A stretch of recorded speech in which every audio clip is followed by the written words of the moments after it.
Black Monday is over. Now we're on schedule interview Tuesday. As I'm filming this, you'll probably be seeing it Wednesday, but the search for the Saints head coach, the whole picture is clearing up, including who's going to be coming in and debunking some rumors that happened over the weekend that appear to be completely false. I'm Tim. Let's talk Saints. It's still kind of very early in the process. Um, Names are emerging. Some names are, like I said in the intro, are being debunked. But as it stands right now, this is Tuesday morning. Darren Rizzi is only the confirmed candidate that has an interview. The rest are requests, but this day and age in the NFL, I think about 99.99% of the requests are granted. I think for if no other reason than Team A grants the request to talk to their coach because 3 or 4 years down the line, they could be in the position of hiring a head coach, and they don't want somebody going, well, 4 years ago, you wouldn't let us talk to your guy, so you can't talk to our guy type thing. I think it's just generally going, it is what it is. I think a more important point, we'll cover this a little later, is about how many people want to take an interview if they're really interested in the Saints job or not, even if they do take the interview. But we'll come to that in a second because the list, Rizzi's confirmed, and we knew all along that was going to happen. I don't know why they're waiting until next week, other than the fact that I guess one name on the list is Aaron Glenn, whose team has a buyer right now, so he can actually do virtual interviews this week, and I think they're trying to schedule one with him by Thursday at the latest. But currently, the contender list, as it stands right now, is Philly's offensive coordinator, Kellen Moore. He was also an OC for the Chargers and the Cowboys. Anthony Weaver, Miami defensive coordinator. Aaron Glenn, obviously defensive coordinator for Detroit. Joe Brady, offensive coordinator for Buffalo. In a surprise one out of left field, Mike Kafka, offensive coordinator for the Giants. And Mike Vrabel, of course, former head coach of the Titans.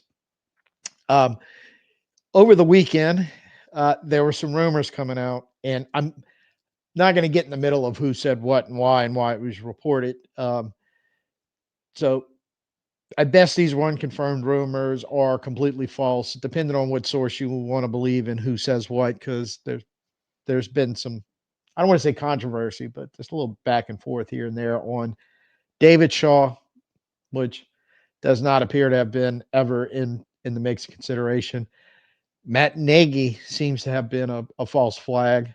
And then John Gruden, some of the reports with him, with players and stuff like that over the weekend, and some reports coming out about him, even last week, seem to also not really have any steam, where even some of the Saints beat writers have kind of debunked these three and went, no, it's not going to happen. Like I said, I'm not getting in the middle of it. I don't know for sure, but all three of those felt like, I don't know.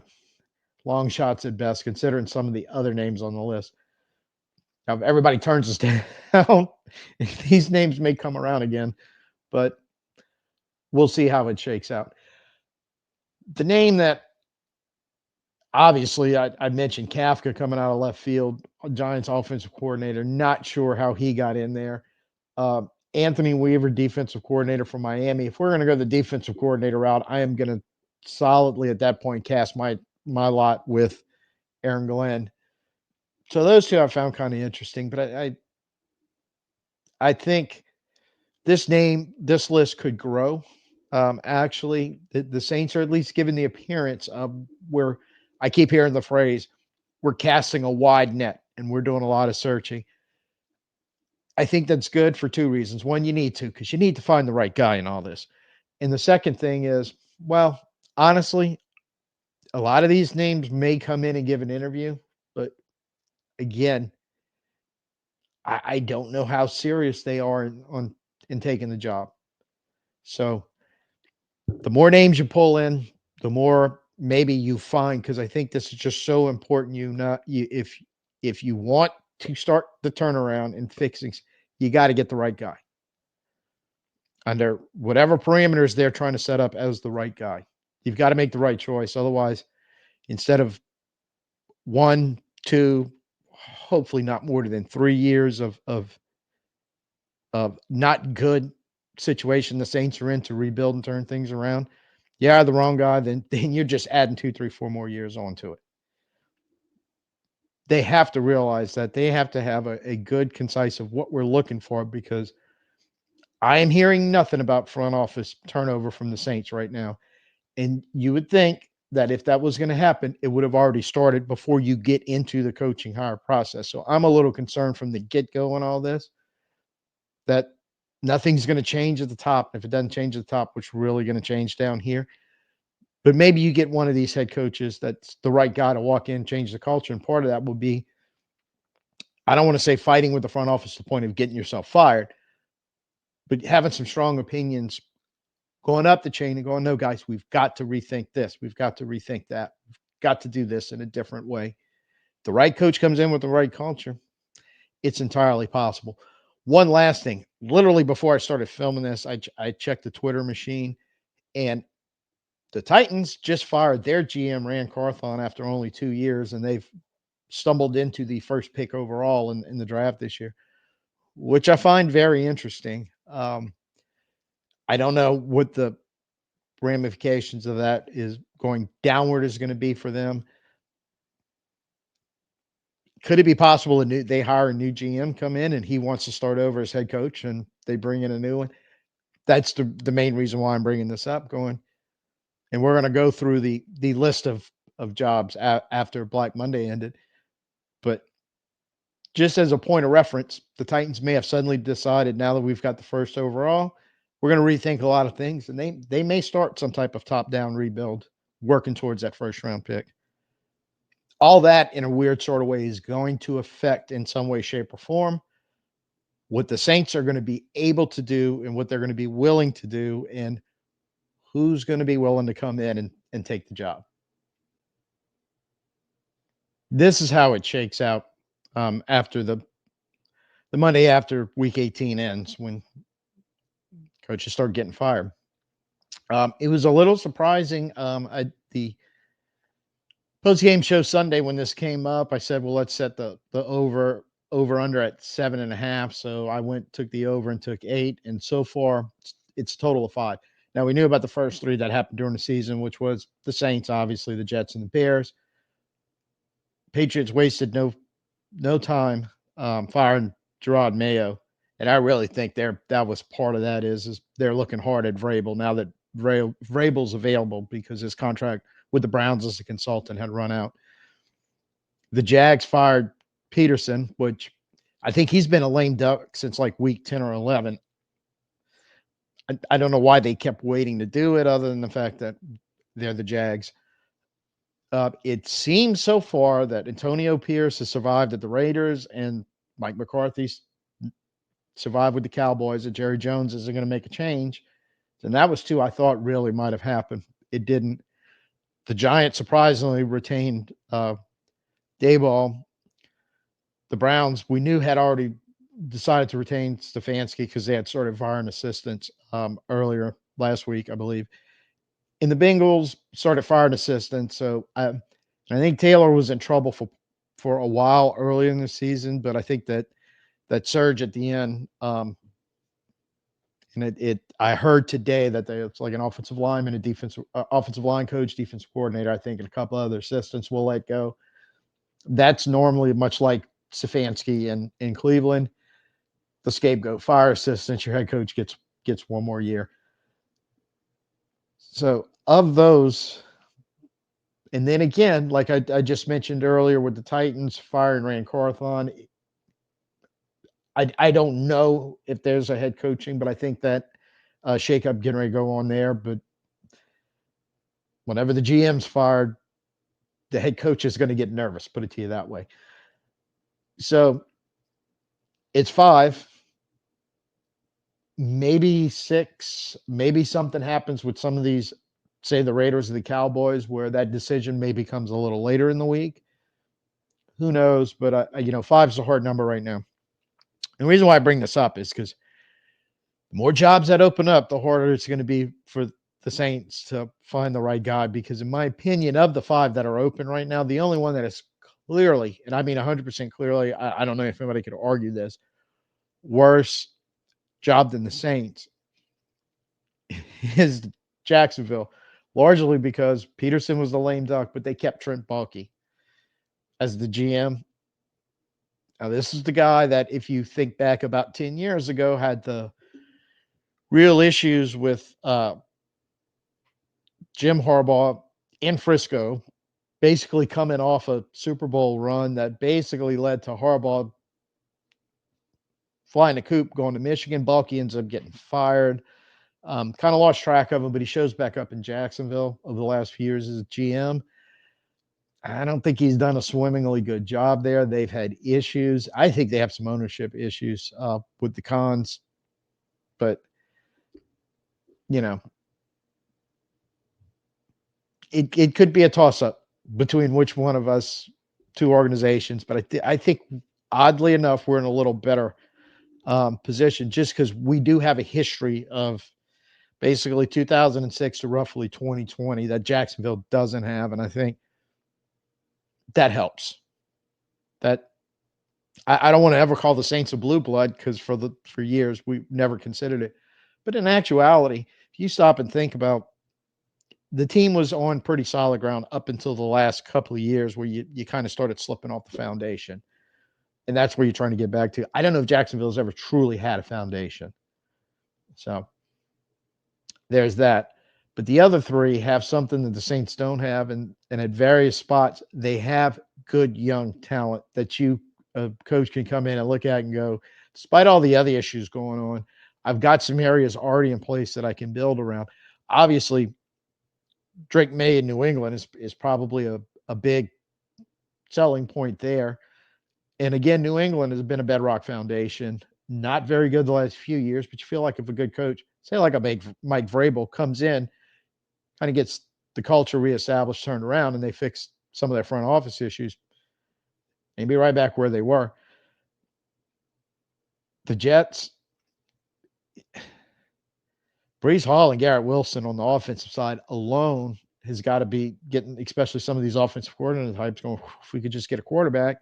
I think their offensive line, not horrible. I think there's some pieces up there, but I also think that'll have to get better.